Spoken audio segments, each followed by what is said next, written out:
Once upon a time, in a valley where the morning mist clung to the hills like silk scarves and the stars seemed close enough to touch, there lived a fox who tended the most wonderful orchard anyone had ever seen. Close your eyes now, dear listener, and let yourself wander into this peaceful place where the air always smelt of apple blossoms and the grass grew soft as velvet beneath your feet. The fox had fur the colour of autumn leaves, russet and gold, and touched with cream at the edges. Her name was Maple, though few knew it, for she lived alone and preferred the quiet company of her trees. Every morning, as the sun painted the sky in shades of rose and amber, Maple would walk through her orchard with gentle steps, checking each tree as though it were an old friend. She had apple trees whose branches bowed with fruit so red they seemed to hold captured sunlight. She had pear trees that produced the most delicate golden pears, their skin so thin you could almost see through to the sweet flesh inside. Cherry trees dotted the landscape like rubies scattered by a careless giant, and plum trees stood in neat rows, their purple fruit dusted with a silvery bloom. Maple had planted each tree herself, digging holes in the rich earth with her paws, whispering encouragements as she nestled the young saplings into the soil. She watered them through dry summers and protected them through harsh winters. She sang to them sometimes, old songs her mother had taught her, melodies that seemed to make the trees grow stronger and the fruit taste sweeter. The orchard was not large, but it was perfect. A wooden fence, painted white and always kept neat, surrounded the property. A small cottage stood at the orchard's heart, with a red door and window boxes overflowing with flowers. From her porch, Maple could see every corner of her little kingdom. At harvest time, Maple would gather her fruit in woven baskets and take them to the village at the valley's edge. The villagers loved her produce, and she never asked for much in return, just enough to keep herself comfortable and her trees healthy. She traded apples for bread, pears for honey, cherries for new gardening tools. It was a simple life, and it suited her perfectly. In the evenings, when her work was done, Maple would sit on her porch with a cup of chamomile tea and watch the sunset paint her orchard in shades of gold and purple. The breeze would rustle through the leaves, creating a whisper song that seemed to say, all was well, all was peaceful, all was exactly as it should be. One autumn afternoon, when the leaves were beginning to turn and the air carried the first crisp promise of winter, Maple noticed something different. Beyond the northern edge of her orchard, past the little stream that marked her property line, stood an old abandoned cabin. She had always known it was there, a ramshackle thing with a sagging roof and broken windows, empty for as long as she could remember. But now, smoke rose from its chimney. Maple paused in her pruning her paw holding the shears still in mid-air. Someone had moved in, a neighbour. The thought filled her with a mixture of curiosity and caution. She valued her solitude, but she was not unfriendly. Perhaps she would bake an apple pie and take it over as a welcome gift. That evening, as the sun began to set, Maple caught her first glimpse of her new neighbour. He was a bear, massive and broad-shouldered, with fur as dark as midnight and eyes that seemed to hold storms. He lumbered out of the cabin and stood for a long moment, surveying the land around him with what appeared to be a permanent scowl etched into his features. Maple lifted her paw in a friendly wave, but the bear either didn't see her or chose not to acknowledge the gesture. He simply turned and disappeared back into his cabin, the door closing with a definitive thud that echoed across the quiet evening. The fox's ears drooped slightly, but she told herself not to take it personally. Perhaps he was tired from his journey. Perhaps he was shy. Perhaps he simply needed time to settle in. She went to bed that night, still planning to bring that pie, determined to be the welcoming neighbour she wished she had had when she first arrived in this valley all those years ago. Maple woke in the middle of the night to a sound that didn't belong. Her ears, sharp and alert even in sleep, caught the creak of her orchard gate, the rustle of branches, the heavy thud of paws on soft ground. She slipped from her bed and moved to the window, peering out into the moonlit orchard. There, illuminated by the silver light, was the bear. He moved through her trees with surprising stealth for something so large, reaching up to pluck apples from the branches and stuffing them into a large sack he carried. He worked quickly, methodically, taking fruit from several trees before making his way back toward the gate. Maple's first instinct was to rush outside, to confront him, to demand he return what he had taken. Her paw was on the door handle before she stopped herself.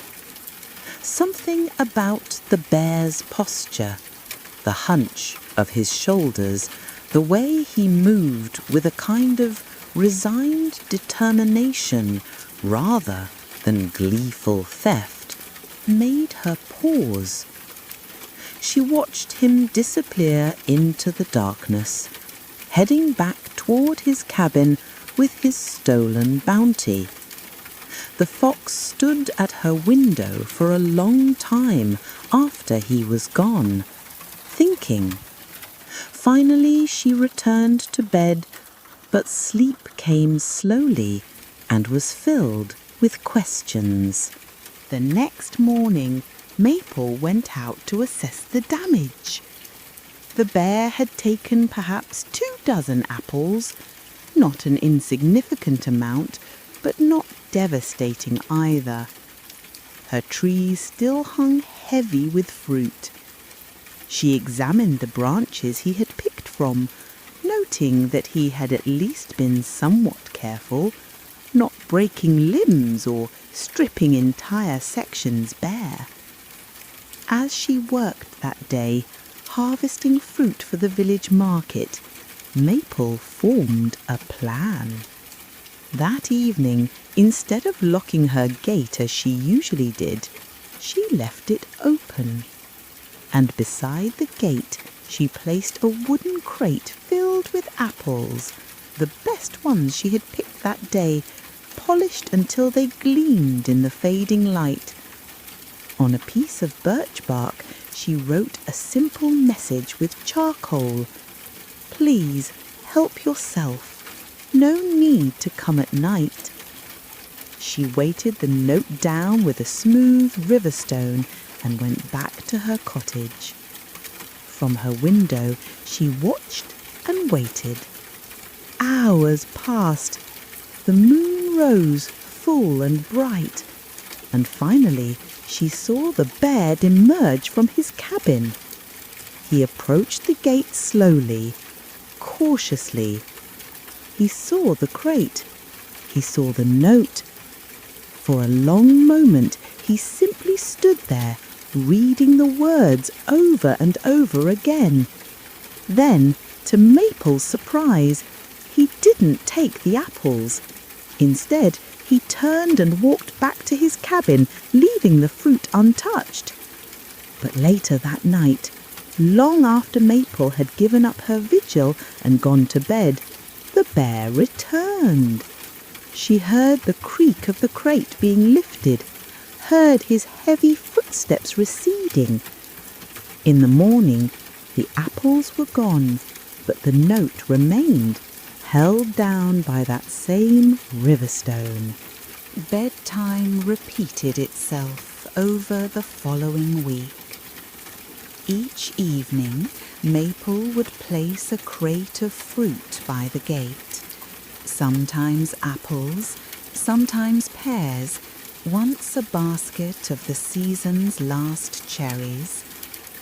Each night, the bear would come and take what was offered, but he never came during the day, never when Maple might see him, never when he might have to acknowledge her kindness directly.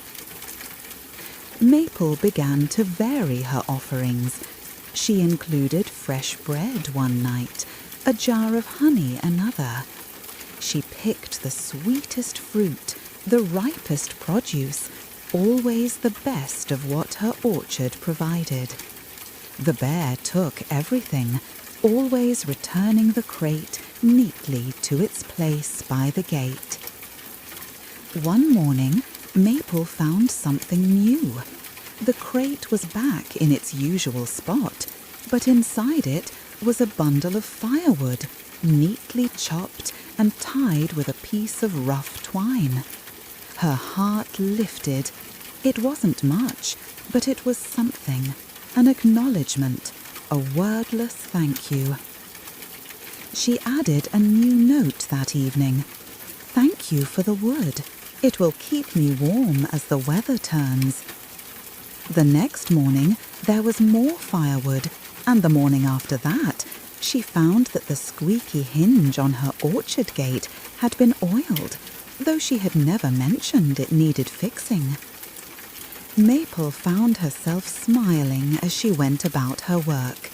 The bear was still grumpy, still refusing to show himself, still maintaining his distance, but beneath that rough exterior, something was shifting. She could feel it, the way you can feel the first signs of spring, even when snow still covers the ground. A fierce storm rolled through the valley one night in late autumn, bringing winds that howled like wolves and rain that fell in sheets so thick you could barely see your paw in front of your face. Maple huddled in her cottage, listening to the tempest rage outside, worrying about her trees. When morning came, the damage was worse than she feared. Branches littered the ground. Several trees had been uprooted entirely. The carefully maintained paths through the orchard were rivers of mud. And her fence, the white fence she kept so neat, had been blown down in 3 different places. Maple stood in the midst of the destruction and felt tears prick at her eyes. It would take weeks to clean up, weeks more to repair the damage. Some of the trees might not survive.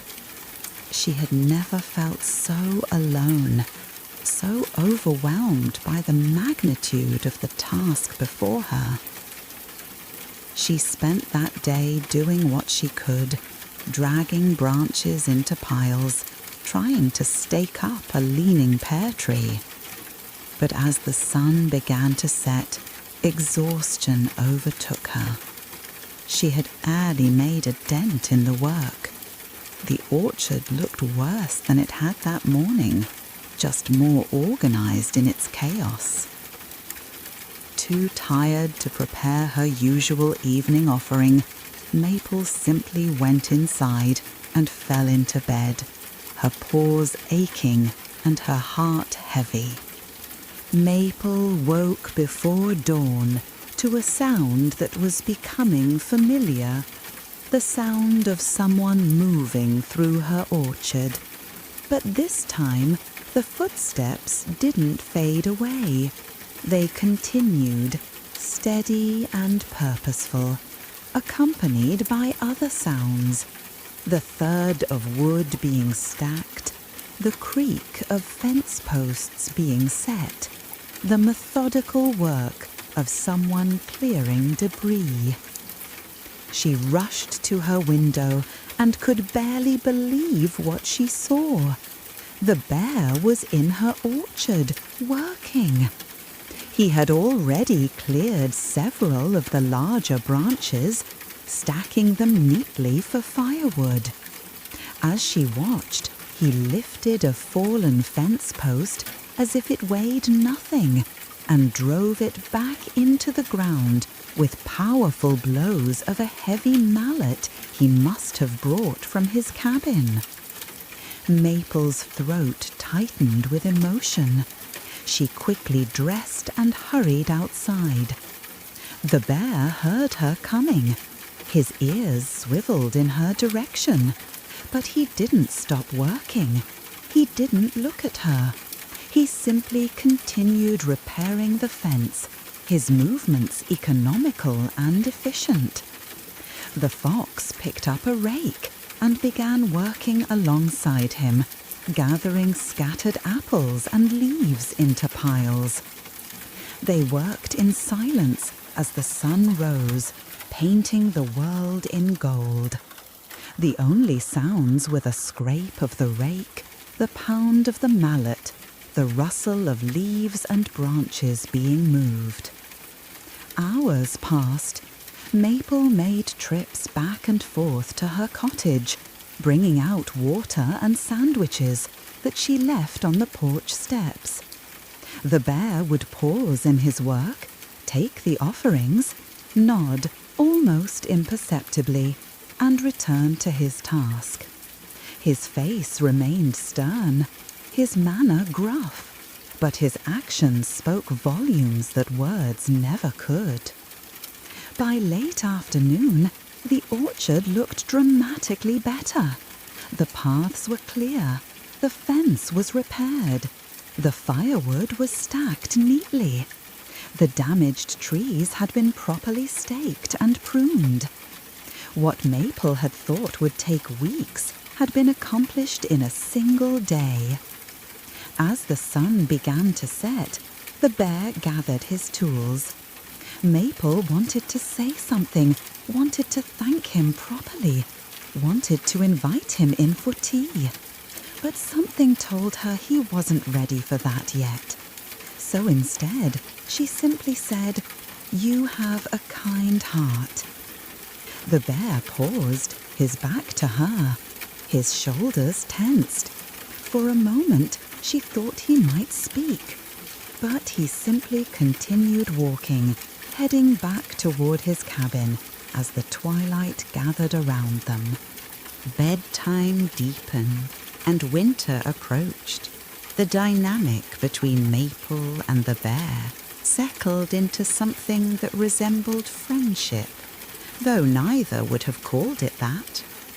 The bear still came for fruit in the evenings, though now he came earlier, during the dusk hours rather than the deep night. Maple still left offerings by the gate, though she found herself adding little extras. A warm scarf on a particularly cold evening. A jar of soup when the first snow fell. The bear continued to leave gifts in return. More firewood always, but also other things. A bird feeder he had carved from wood.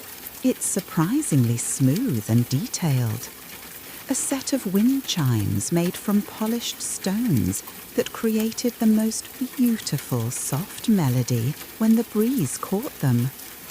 Once a snow shovel appeared on her porch, perfectly sized for a fox's paws.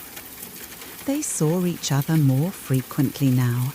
The bear would be working on his cabin as Maple walked past on her way to the village. She would wave, and sometimes, not always, but sometimes, he would raise a paw in acknowledgement. Once, when her cart got stuck in the mud on the road, the bear appeared as if from nowhere and pulled it free with barely any effort, then disappeared again before she could do more than stammer a thank you. The villagers began to talk. They had always been wary of the bear, giving his cabin a wide berth. But they noticed the changes too. The way he had helped Maple after the storm. The way the fox seemed unafraid of him. One elderly rabbit who had lived in the valley longer than anyone remarked that perhaps the bear wasn't as grumpy as he appeared. Perhaps he was just lonely. Maple thought about this as she went about her winter work. She thought about loneliness and how it could make even the kindest heart seem hard.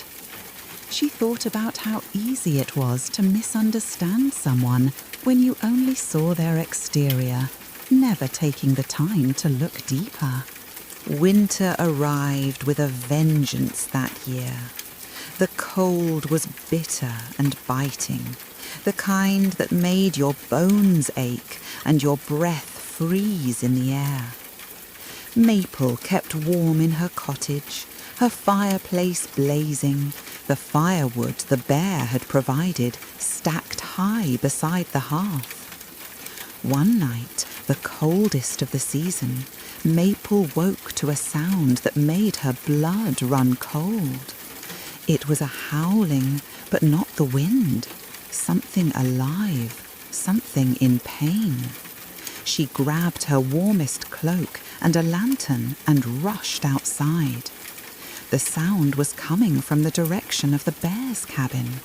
Maple ran through the snow, her paws sinking into drifts, her lantern swinging wildly. When she reached the cabin, she found the door hanging open, and inside she could see the bear huddled in a corner, shivering violently. The cabin was freezing. The fireplace was cold and empty. A quick glance around revealed the problem. The bear had run out of firewood, and in his pride he hadn't come to ask for help. Without hesitation, Maple ran back to her cottage and began loading her wheelbarrow with wood, the very wood the bear had given her. Back and forth she went, trip after trip, until she had carried enough to last several days. She built up the fire until it roared, filling the cabin with blessed warmth. She brought blankets from her own bed, covering the bear until he stopped shivering.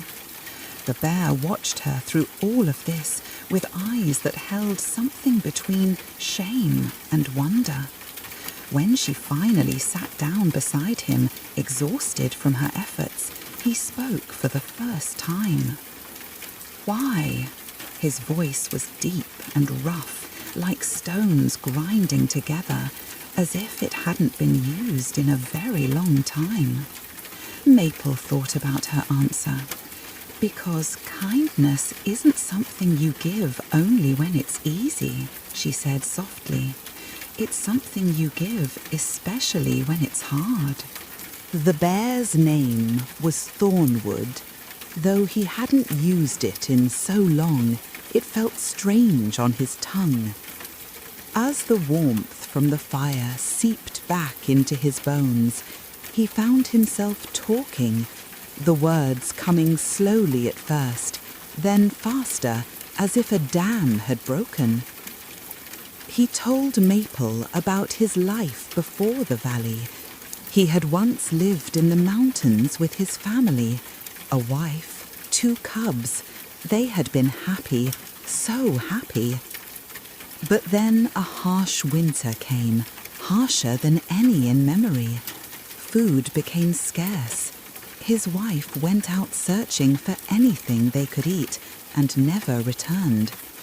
The cubs, too young to survive without her, followed soon after. Thornwood had spent years in those mountains, alone, his grief hardening into anger. He became bitter, resentful of the world and everything in it. He drove away anyone who tried to approach.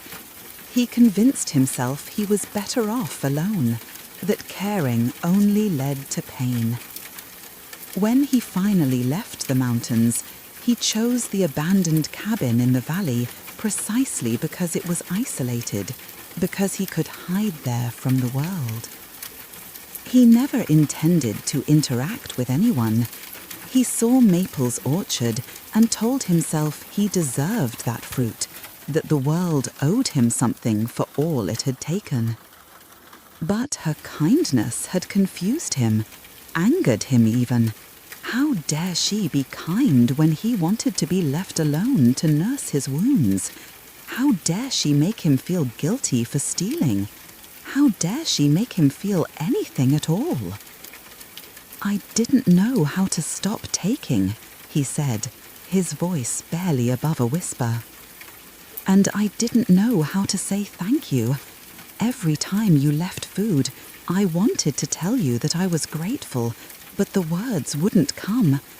I've been angry for so long, I forgot how to be anything else."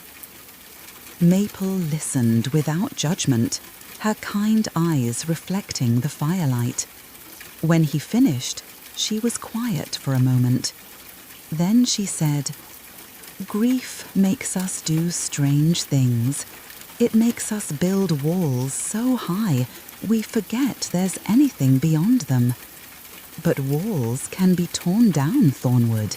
It's never too late to let someone in."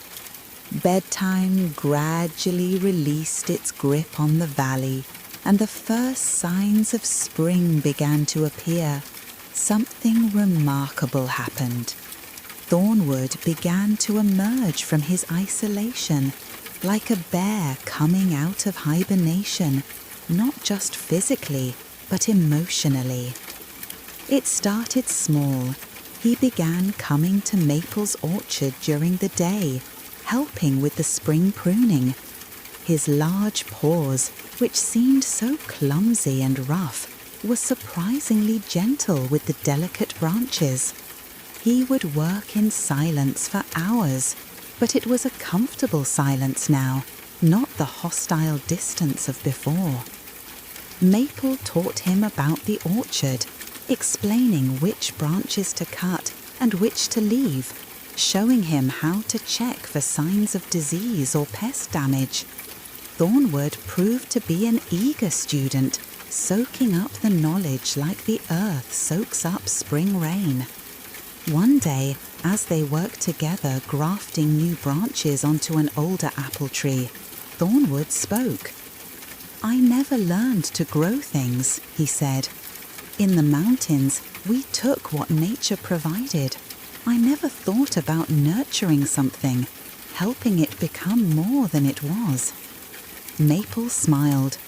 "It's not so different from relationships," she said. "You plant seeds of kindness, water them with patience, and if you're lucky and persistent, something beautiful grows." The bear was quiet for a moment, then said, "I wasn't kind to you at the beginning." "No," Maple agreed, "but you learned. That's what matters." As spring progressed, Thornwood became a regular presence in the orchard. The villagers, who had been wary at first, began to see what Maple had seen all along, that beneath the gruff exterior was someone capable of great gentleness. Children who had once hidden when he passed began to wave to him. He would wave back, his movements still stiff and uncertain, but genuine. One afternoon, as Thornwood and Maple were repairing the fence, the same fence he had once helped rebuild after the storm, a young raccoon appeared at the orchard gate. He was thin and ragged, his eyes darting nervously from side to side. Maple approached him gently. "Hello, friend. Are you hungry?" The raccoon nodded, but didn't speak. His paw moved toward the gate latch, and Maple understood. He had come to steal fruit, just as Thornwood once had. Before she could say anything, Thornwood stepped forward. The raccoon's eyes went wide with fear at the sight of the massive bear, and he stumbled backward, ready to flee. But Thornwood's voice, when it came, was soft. "Wait," he said. He turned to Maple. "May I?" Maple nodded, understanding immediately what he intended. Thornwood walked to the nearest apple tree and carefully selected 3 perfect apples. He returned and held them out to the raccoon. "Take these," he said. "You don't need to steal. If you're hungry, just ask. And if you need work, come back tomorrow. We could use help with the harvest." The raccoon stared at the apples, then at the bear, then at the fox. His eyes filled with tears. "Why?" he whispered. Thornwood glanced at Maple, and for the first time since she'd known him, he smiled. A real, genuine smile that transformed his entire face. "Because someone showed me that kindness doesn't have to be earned," he said. "It's given freely, without conditions, without expectations, and once you receive it, you can't help but want to pass it along." The raccoon took the apples with shaking paws. "I'll come back tomorrow," he said. "I'm a good worker, I promise." And he did come back, and he worked hard, and over time he became part of the orchard's rhythm, another soul touched by Maple's gentle wisdom and Thornwood's hard-won understanding of kindness. When spring fully arrived and the orchard exploded into bloom, it was more beautiful than Maple had ever seen it. The apple trees were clouds of white and pink blossoms. The cherry trees were draped in delicate flowers that fell like snow in the spring breeze. The air was thick with the scent of new beginnings. Maple and Thornwood stood together on the porch of her cottage, surveying the orchard they had tended together. The young raccoon, whose name they had learned was Russet, was working among the trees, carefully hand-pollinating blossoms, just as Maple had taught him. "I never thought I could feel this way again," Thornwood said quietly. "Content, peaceful, like I belong somewhere." Maple reached up and patted his large paw. "You always belonged, Thornwood. You just needed to believe it." The bear looked down at his friend, this small fox who had seen through his anger to the hurt beneath, who had responded to his theft not with punishment, but with compassion. "I was so determined to be alone," he said. "I thought if I didn't let anyone close, I could never be hurt again." And instead, you were hurting every day, Maple said gently. Loneliness is its own kind of pain. How did you know? Thornwood asked. How did you know that kindness would work? I could have just kept taking. I could have gotten angry when you offered help. How did you know I was worth the effort? Maple thought about her answer, watching a butterfly dance from blossom to blossom. I didn't know, she admitted, not for certain, but I believed everyone deserves kindness, especially those who seem not to want it. Often, the people who push away the hardest are the ones who need connection the most. They're just afraid, and fear makes us do foolish things. I'm glad you didn't give up on me, Thornwood said. I'm glad you didn't give up on yourself, Maple replied. As summer arrived and the blossoms gave way to growing fruit, the orchard became a place of community in a way it never had before. Word had spread about the kind fox and the reformed bear who welcomed anyone who needed help. More animals came, some to work, some just to visit, some seeking advice or comfort, or simply a place to rest. Thornwood proved to have unexpected talents. He was patient with the young ones who came to learn about growing things.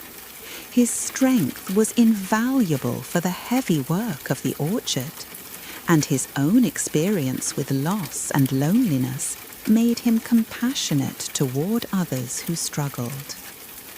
One day, a young deer arrived at the gate.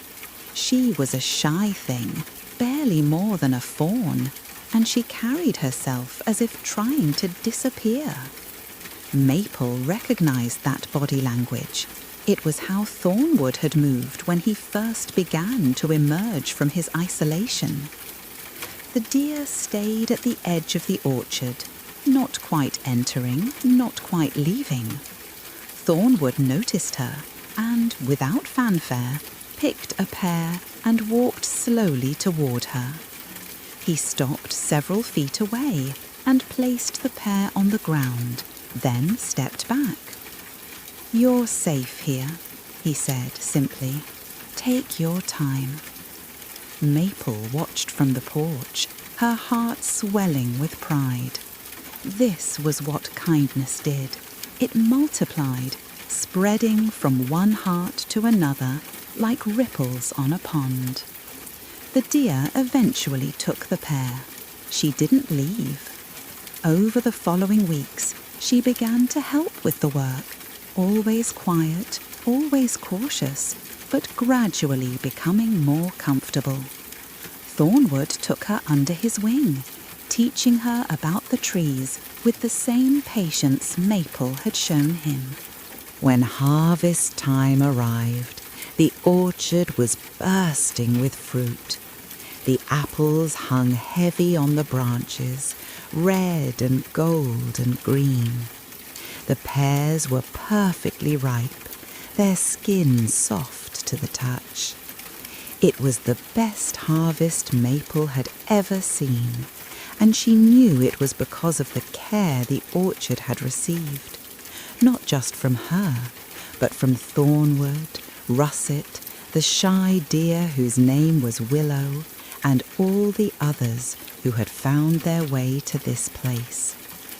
They worked together, filling baskets and crates, singing old songs and making up new ones. Thornwood's deep voice blended surprisingly well with Maple's clear tones. Russet added harmonies while Willow hummed along, still too shy to sing out loud, but present nonetheless.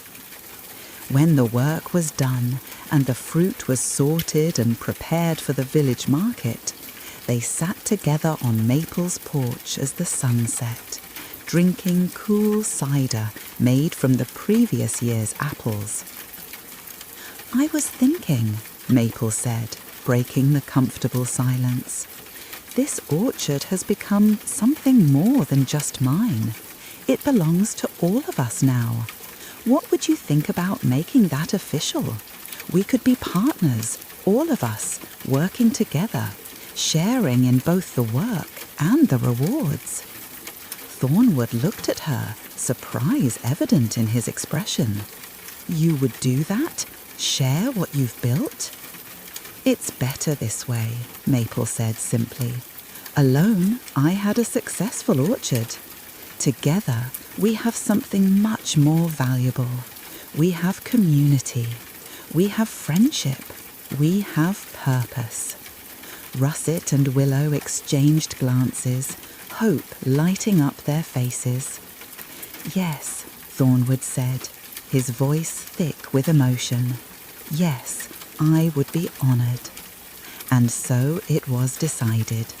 The orchard would be their shared endeavour, a place where anyone who needed shelter or purpose or simply kindness could find it. When winter came again, the orchard settled into a quiet rhythm. The trees stood bare but strong, their branches outlined against the snow. The cottage, which Maple had lived in alone for so many years, now often housed visitors, animals who needed a warm place to stay or simply wanted company during the long winter evenings. Thornwood had improved his cabin with the help of his new friends, making it cozy and welcoming. But more often than not, you could find him at Maple's cottage, sitting by the fire, working on carving projects, or simply enjoying the companionship. One evening, as snow fell softly outside and the fire crackled warmly within, Thornwood was teaching Russet how to carve. Willow was curled up in a chair, reading aloud from a book of poetry.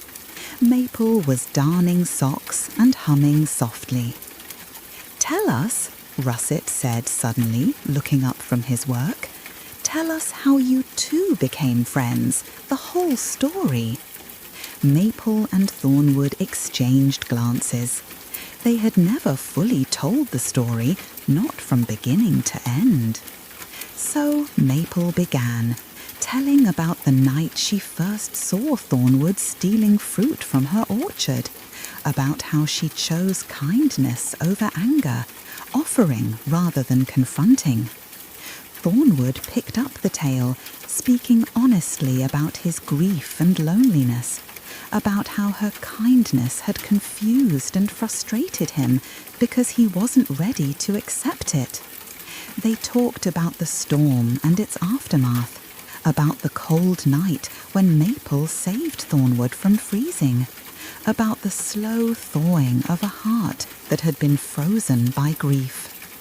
They spoke of patience and persistence, of small gestures that added up to something transformative. "The hardest part," Thornwood said, "was believing I deserved kindness.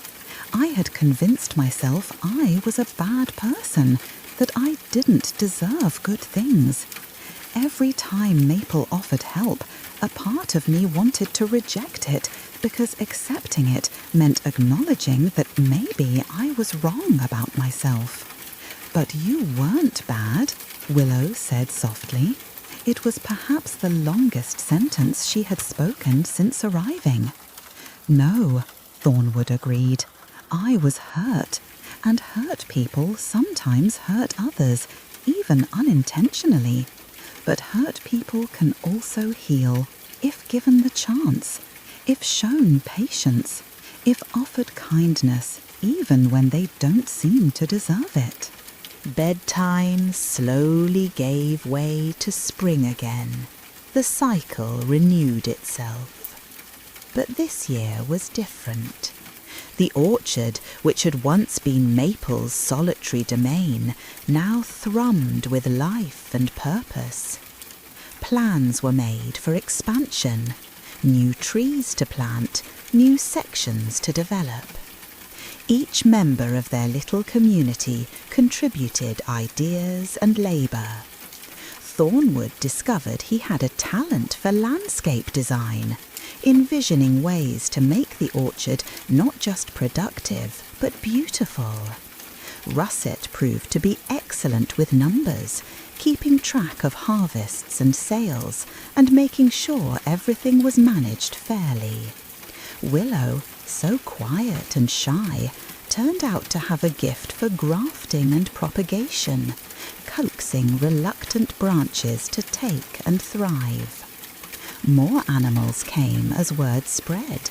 A family of rabbits fleeing a harsh landlord, an elderly badger whose children had moved away, a young otter who dreamed of learning agriculture. Each found a place in the orchard.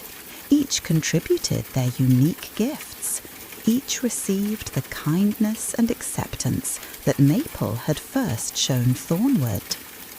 One morning, as the apple trees began to bud, Thornwood and Maple walked together through the orchard as they had done countless times before.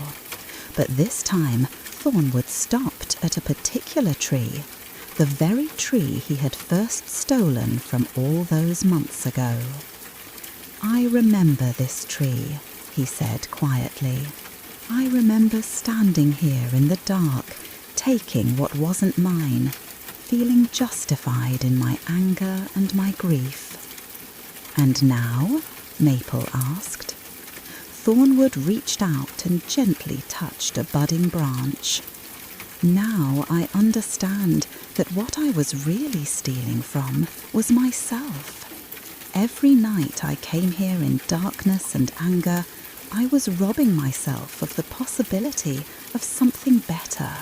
Connection, community, love." He turned to Maple and his eyes were bright. "You gave me so much more than fruit, my friend. You gave me back my life." Maple felt tears prick at her eyes. "You gave yourself back your life," she corrected gently. "I just opened a door. You're the one who chose to walk through it." When spring was in full bloom and the orchard was once again a sea of white and pink blossoms, they decided to have a celebration. Not just for themselves, but for the entire village, for anyone who wanted to come and see what they had built together. They spent days preparing. Tables were set up under the trees.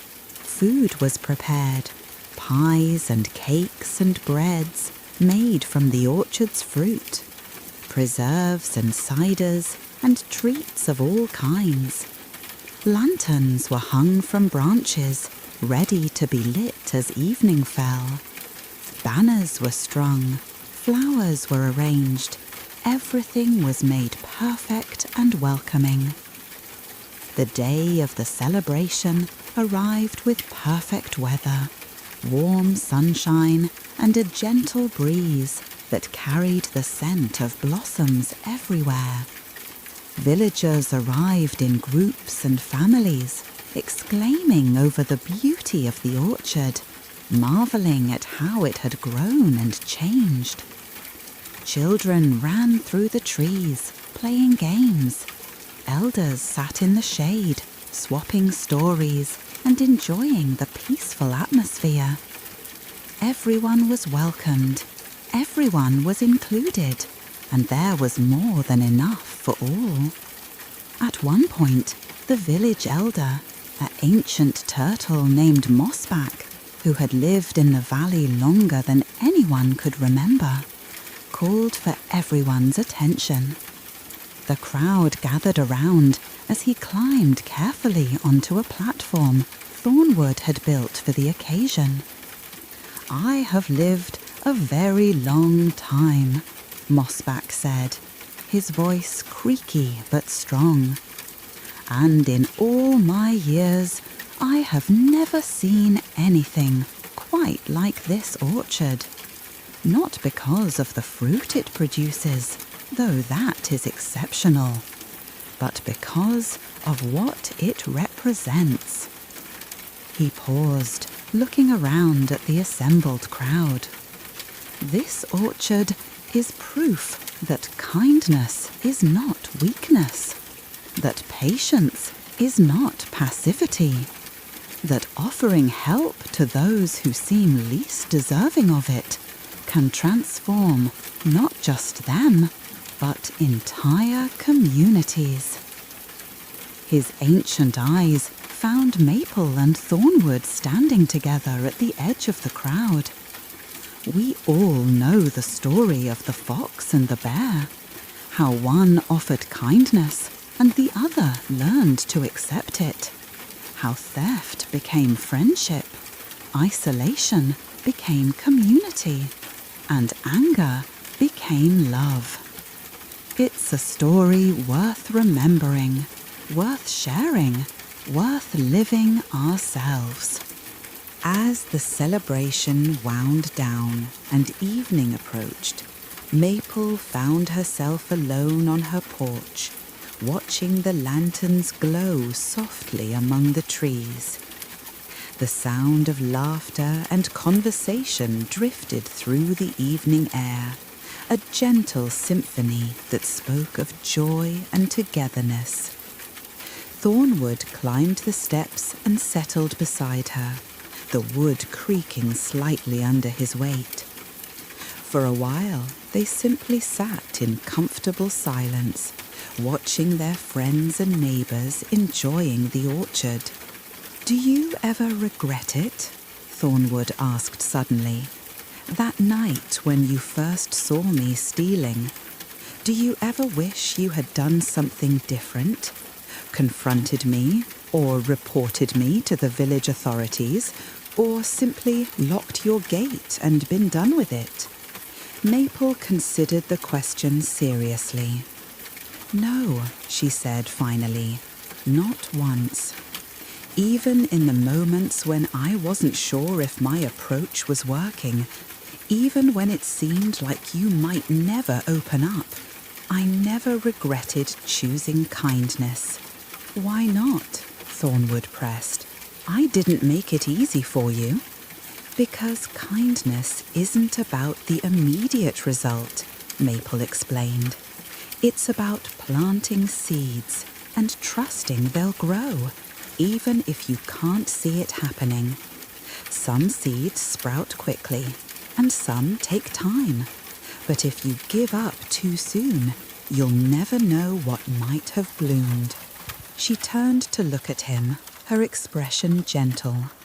"And because I believe, deep in my heart, that everyone is fighting battles we cannot see. Your battle was with grief and loneliness. Mine, long ago, was with something else. We all have our struggles, Thornwood. The least we can do is be kind to one another as we face them." Thornwood nodded slowly, absorbing her words. "I think," he said carefully, "that I spent so long being angry at the world for what it took from me that I forgot to be grateful for what I still had. Life, health, the ability to start again. I was so focused on what was lost that I couldn't see what might still be found." "And now?" Maple asked. "Now," Thornwood said, a smile spreading across his face, "I see possibilities everywhere. I see chances for connection, opportunities for kindness, moments where I can be for someone else what you were for me." As stars began to appear in the darkening sky, Russet approached with a question. He had been offered a job in a neighbouring village, good work with good pay, but he was torn because he loved the orchard and didn't want to leave. Maple and Thornwood listened as he explained his dilemma, his young face anxious and uncertain. "What do you want us to tell you?" Thornwood asked gently. "That you should stay or that you should go?" I don't know," Russet admitted. "I'm afraid that if I leave, I'll lose this place, this feeling, this family we've built." Maple reached out and took his paw. "Russet, kindness isn't a place. It's not something that exists only here in this orchard. It's something you carry with you, something that lives in your heart." "But what if I forget?" Russet asked, his voice small. "What if I go to this new place and I become someone different, someone who doesn't remember what I learned here?" Thornwood shook his head. "You won't forget. Do you know how I can be so sure? Because real transformation doesn't happen on the surface. It happens deep inside, in the core of who you are. The lessons you've learned here, the way you've grown, that's part of you now. You can't lose it, any more than you can lose your own shadow." "But you can share it," Maple added. "Everything we've built here started with one choice. My choice to respond to Thornwood's actions with kindness instead of anger. Imagine if you go to this new village and you make that same choice, even once, even with one person. That kindness will ripple out just as it has here." Russet looked between them, understanding dawning in his eyes. "So I'm not leaving the orchard behind. I'm taking it with me, taking the lessons, the kindness, the way of being that I learned here." "Exactly," Thornwood said. "And you know what? The orchard will always be here if you need it, not as a place to hide, but as a place to return to rest and recharge before heading back out into the world." Later that evening, as the last guests were departing, Willow approached Maple. The shy deer had been transforming slowly over her time in the orchard, growing more confident, speaking more often. But tonight she had something important to say. "I need to tell you something," Willow began, her voice still soft but steadier than it had been. "Before I came here, I thought I was broken. I thought that because I wasn't loud or bold or confident, there was something wrong with me. I spent so much time trying to be invisible because I thought that was all I could be." Maple waited patiently, giving her space to continue. "But watching you and Thornwood," Willow went on, "I learned something important. You didn't try to make Thornwood into someone he wasn't. You didn't demand that he become outgoing or cheerful or anything other than himself. You just accepted him. You were kind to him as he was, not as you wished he would be." "That's right," Maple said softly. "And it made me realize," Willow continued, her voice growing stronger, "that kindness doesn't mean changing people. It means creating a space where they can be authentically themselves, where a grumpy bear can stay grumpy but learn to connect anyway, where a shy deer doesn't have to become bold but can contribute in her own quiet way." Tears shimmered in Willow's eyes. You made me feel like my quietness was okay, that I didn't have to be different to be valuable. And that gift, that acceptance, it's changed everything for me. Maple felt her own eyes filling with tears. Oh, Willow, your quietness is more than okay. It's beautiful. The world needs quiet, thoughtful souls like yours just as much as it needs loud, bold ones. Never let anyone convince you otherwise. I won't, Willow promised. And someday I want to create a space like this for others. A place where people can be who they truly are and still be valued, still be loved. Bedtime approached once again, marking a full cycle since Thornwood had first arrived in the valley. The orchard prepared for its season of rest. The trees stood bare but strong, having given abundantly throughout the year. The ground was covered with a blanket of fallen leaves that would nourish the soil through the cold months. One evening, as Maple and Thornwood sat by the fire in her cottage, she pulled out an old journal. It was worn and weathered, filled with years of notes about the orchard, which trees had produced well, which had struggled, observations about weather and soil, and the countless small details of tending a growing space. I started this journal when I first planted the orchard, Maple explained, turning the pages carefully. Every season, I would write about what happened, what I learned, what I hoped for the future. She turned to a page dated several years back and read aloud. The orchard is thriving, but I sometimes wonder if I'm meant to tend it alone forever. I love the quiet, but I also feel the weight of solitude. If someone comes along who needs this place as much as I needed it when I first arrived here, I hope I have the wisdom to welcome them, whoever they are, however they come. Thornwood listened, his expression thoughtful. You wrote that before I came. Years before, Maple confirmed. I didn't know who might come, or how, or when. But I knew that an orchard this beautiful wasn't meant to be kept to myself. It was meant to be shared. She turned to a fresh page and picked up her pen.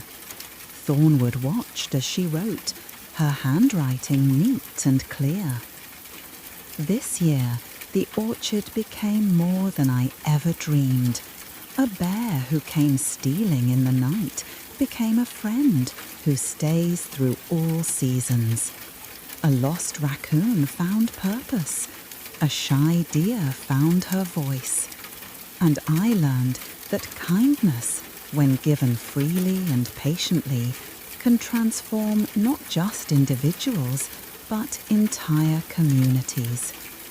The seeds I planted years ago have grown in ways I never imagined. Not just the apple trees and pear trees, but seeds of connection, compassion, and hope. Early one morning, as the first snow of the season began to fall, a figure appeared at the orchard gate. She was an older fox, her fur greying at the muzzle, her movements careful with age. Maple saw her from the window and felt a jolt of recognition so strong it took her breath away.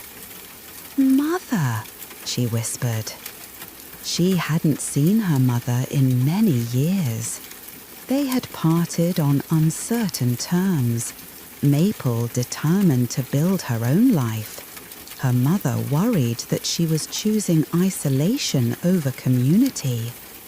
Now, as Maple rushed out to meet her, all those old tensions seemed to dissolve in the cold morning air. "Mama," Maple said, embracing her, "what brings you here?" "I heard stories," her mother said, her voice warm despite her worried expression. "Stories about a fox and a bear, about an orchard that welcomes everyone, about kindness changing lives. I had to come see if my daughter was at the heart of such tales." Maple laughed, tears streaming down her face. Come in, there's so much to tell you." Over tea and fresh bread, Maple told her mother everything. About Thornwood's arrival, about choosing kindness over anger, about the slow building of trust and friendship, about Russet and Willow and all the others who had found their way to the orchard, about how loneliness had transformed into community, how an act of theft had become the foundation of something beautiful. Her mother listened, her eyes growing softer with each word. When Maple finished, her mother reached across the table and took her paw. "I was wrong," she said simply. "When you left to build this orchard, I thought you were running away from connection. I thought you were choosing solitude because it was easier than risking getting hurt. I worried for you." "And?" Maple prompted gently.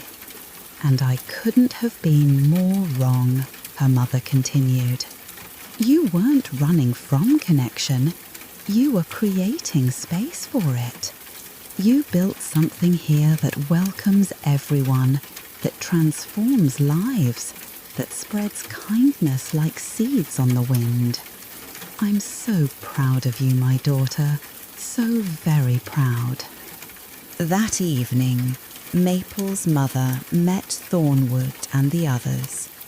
She saw with her own eyes the community her daughter had built, felt the warmth and acceptance that permeated every corner of the orchard. She saw how Thornwood, despite his imposing size and gruff exterior, was gentle with the younger animals. She saw how Russet had grown in confidence while maintaining his kind heart. She saw how Willow moved through the space with quiet purpose, no longer trying to disappear.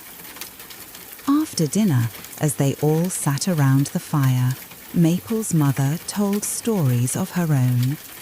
About Maple as a kit, always bringing home strays and wounded creatures, always convinced she could help them heal. About the time young Maple had shared her entire lunch with a hungry mouse, then gone without food herself until dinner. About how even as a child, Maple had understood something essential about kindness, that it cost nothing to give, but could mean everything to receive. She was always this way, her mother said, looking at her daughter with love and pride. Always seeing the best in others, always believing in second chances. I should have trusted that those qualities would guide her to exactly where she needed to be. Thornwood leaned forward. "Your daughter saved my life," he said quietly. "Not just that cold night when she brought firewood, but before that. Every time she chose kindness over punishment, patience over anger, she was saving me from myself. I was drowning in grief and bitterness, and she threw me a rope. Again and again and again, until finally I grabbed hold." "That's what love does," Maple's mother said softly. "Real love, the kind that transforms. It doesn't give up. It keeps offering that rope until the drowning person is ready to take it." As winter deepened and snow piled high around the orchard, life settled into a peaceful rhythm. The work of summer and autumn was done, and now was the time for rest, for reflection, for the quiet satisfaction of a year well lived. But one night, a blizzard struck with a ferocity none of them had expected. Wind howled like a living thing. Snow fell so thick you couldn't see more than a few feet ahead, and the temperature plummeted until even the warmest fire seemed barely adequate. Maple woke to frantic knocking on her door. She opened it to find several young rabbits from the village huddled together against the cold. Behind them, she could see more animals approaching through the storm. Families with children, elderly couples, anyone who couldn't weather the storm in their own homes. "Please," one of the rabbits said through chattering teeth, "our burrow collapsed in the storm. We have nowhere else to go." "Come in, all of you," Maple said immediately, throwing the door wide. "Thornwood," she called, "we need your cabin too. We need to shelter everyone we can." What followed was a night of remarkable community. Thornwood's cabin and Maple's cottage became refuges for anyone who needed them. The two friends moved through the storm, guiding lost travelers to safety, sharing their firewood and food, making sure everyone was warm and fed. At one point, in the darkest hours of the night, Maple found herself standing in the snow between the two shelters, watching animals help each other, strangers sharing blankets, children being comforted by those they'd just met, everyone working together to ensure everyone else was safe. Thornwood appeared beside her, a blanket draped over his shoulders. "You should be inside," he said. "You'll freeze out here." "I just needed a moment," Maple replied, "to see this, to remember this." "Remember what?" "That kindness multiplies," she said softly. "We created a space where kindness was the currency, where helping each other was the norm. And now, in a crisis, everyone knows what to do. They don't wait to be told, they just help." Thornwood nodded, understanding. "It's like the orchard," he said. "You plant the seeds, you tend them carefully, and then one day you realize they've become something far bigger than you ever imagined. They're a forest now, self-sustaining, growing on their own." When winter finally released its grip and spring returned, the orchard emerged renewed. The blizzard had been harsh, but the community had weathered it together, and somehow that shared experience had made their bonds even stronger. As the trees began to bud once again, Maple and Thornwood worked side by side, assessing winter damage and planning for the season ahead.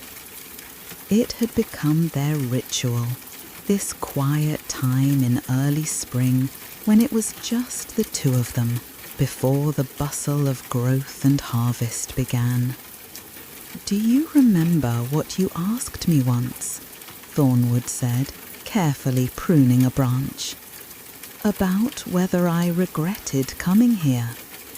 "I remember," Maple said. "I've been thinking about that question," Thornwood continued. "When I first arrived, I thought this place was just somewhere to hide, another empty space where I could nurse my wounds in private. I never expected to heal. I never expected to grow. I certainly never expected to become part of something bigger than myself. He paused, looking around at the orchard, at the cottage, at all the familiar spaces that had become home. But life surprises us, doesn't it? It gives us what we need, not always what we think we want. I thought I wanted solitude. What I needed was connection. I thought I wanted to be left alone. What I needed was someone who cared enough not to leave me alone. You did the hard work, Maple reminded him. I offered kindness, but you had to accept it. You had to be willing to change, to open up, to trust again. That takes tremendous courage. Maybe, Thornwood allowed, but courage is easier when someone believes in you, when someone sees past your worst actions to your best potential. You did that for me, Maple. You saw who I could be, even when I couldn't see it myself. As spring progressed, visitors began to arrive at the orchard. Not lost souls seeking refuge, but pilgrims of a sort. Animals who had heard the stories and wanted to see the place for themselves. They came from neighbouring valleys, from distant forests, from places Maple had never even heard of. Each visitor brought stories of their own. A badger spoke of a time when kindness from a stranger had saved his life. A family of mice told of how they were paying forward the generosity they had once received. An elderly owl shared wisdom about the ripple effects of compassion, how a single kind act could influence dozens, hundreds, even thousands of lives in ways we never see. Maple and Thornwood welcomed each visitor, shared what they had learned, listened to what others had experienced. They began to realize that their story, while unique in its details, was part of something much larger, a universal truth about the power of kindness to transform lives and communities. One young fox, barely older than Maple had been when she first planted her orchard, stayed for several days, learning everything she could. On her last evening, she confessed her dream. "I want to create something like this," she said, "in my own valley, in my own way. A place where anyone can find acceptance, where kindness is the foundation of everything." Maple smiled. "Then do it," she said simply. "Start small, plant your seeds, be patient. And remember, every great forest started with a single tree, lovingly tended." "What if I make mistakes?" the young fox asked. "You will make mistakes," Maple assured her. "You'll have doubts. There will be times when you wonder if your kindness is wasted, if your patience is foolish. But if you hold to your values, if you keep offering compassion even when it's hard, you'll create something beautiful, something that matters." The young fox left the next morning, carrying seeds from Maple's trees and wisdom from her example. Maple watched her go with a full heart, knowing that the circle was widening, that the ripples were spreading farther than she could ever have imagined. Years passed in the orchard, each season bringing its own joys and challenges. The trees grew taller and more productive. The community expanded and evolved. Some animals stayed permanently, while others passed through, taking lessons learned and spreading them to new places. Maple's fur grew grayer, her steps slower, but her spirit remained as bright as ever, her commitment to kindness as fierce. Thornwood too aged, but the years sat well on him. The angry, isolated bear who had once stolen fruit in the night was gone completely, replaced by someone gentle, wise, and deeply connected to everyone around him. They sat together one autumn evening, watching the sun set over the orchard they had built together. Around them, life continued. Russet, now grown and returned to the orchard with a family of his own, was teaching his children to climb trees. Willow, who had found her voice so long ago, was leading a group in song. Maple's mother, spending her final years in the orchard, was telling stories to anyone who would listen. "We did something good here," Thornwood said quietly. "We did," Maple agreed. "But you know what makes me happiest? It's not the orchard itself, as beautiful as it is. It's knowing that the lessons learned here have spread beyond these fences. Every animal who passed through this place carried something away: understanding, compassion, hope. They're planting their own orchards now, in their own ways." "Seeds of kindness," Thornwood murmured. "Yes," Maple said, "and the beautiful thing about those seeds is they never stop growing. They're carried on the wind to places we'll never see, taking root in hearts we'll never know. The orchard we tend is just one small part of a garden that spans the whole world." Thornwood reached out and took her paw, and they sat in comfortable silence as the stars began to appear overhead, just as they had done countless times before, just as they would do countless times more, until the day came when others would sit in these same spots and remember them with love and gratitude.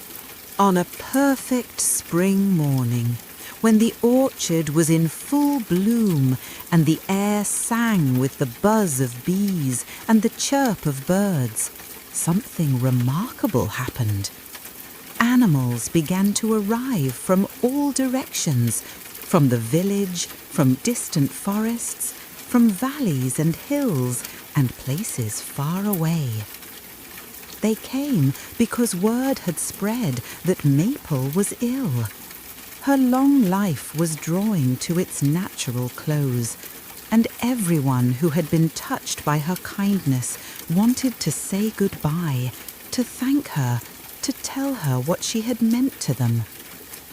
They filled the orchard, sitting quietly among the trees, sharing memories in soft voices. The young fox who had visited years ago came, now middle-aged, with stories of the sanctuary she had built in her own valley. The rabbits, whose burrow had collapsed in that terrible blizzard, came with their grandchildren, explaining how that night had taught them the meaning of community. Dozens, hundreds of animals came, each with their own story of how Maple's kindness had changed their lives. Maple, weak but aware, lay in her bed with Thornwood beside her, holding her paw as he had done so many times before. Through the open window, she could hear the gentle murmur of voices, could smell the apple blossoms, could sense the love that surrounded her like a warm blanket. "Did I do enough?" she asked Thornwood, her voice barely a whisper. Thornwood's eyes filled with tears, but his voice was steady. "My dear friend," he said, "look around, listen. Every life you touched, every heart you softened, every soul you saved, including mine, that's your answer. You did more than enough. You did everything that mattered."